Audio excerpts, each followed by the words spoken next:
सध्या सायबर गुन्ह्यांचं नवीन आव्हान समोर असल्याचं वक्तव्य मुख्यमंत्र्यांनी केलंय। त्यामुळे शालेय अभ्यासक्रमात आता सायबर गुन्ह्यांचे धोके काय असतात ते शिकवले जाणार आहेत। तिसऱ्या वर्गापासून सायबर गुन्ह्यांचे धोके शिकवले जाणार आहेत। सायबर जागरूकता महिना ऑक्टोबर 2025चं उद्घाटन करण्यात आलेलं आहे। या उद्घाटनाप्रसंगी सध्या सायबर गुन्ह्यांचं नवीन आव्हान समोर असल्याचं वक्तव्य मुख्यमंत्र्यांनी केलंय। त्यामुळे आता तिसऱ्या वर्गापासून सायबर गुन्ह्यांचे धोके काय असतात ते आता शिकवलं जाणार असल्याची घोषणा देखील त्यांनी केली आहे। महाराष्ट्राने देशातलं सर्वात चांगलं सायबर क्राईम सेंटर उघडलेलं आहे।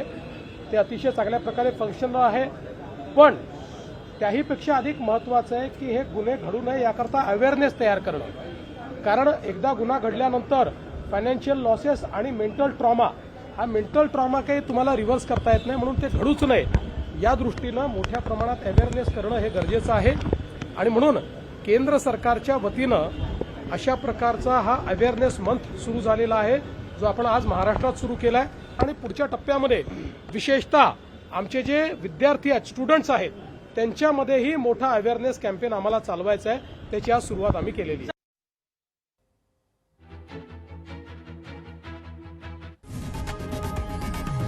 लोकशाही मराठी ऐका, पहा, जागरूक रहा।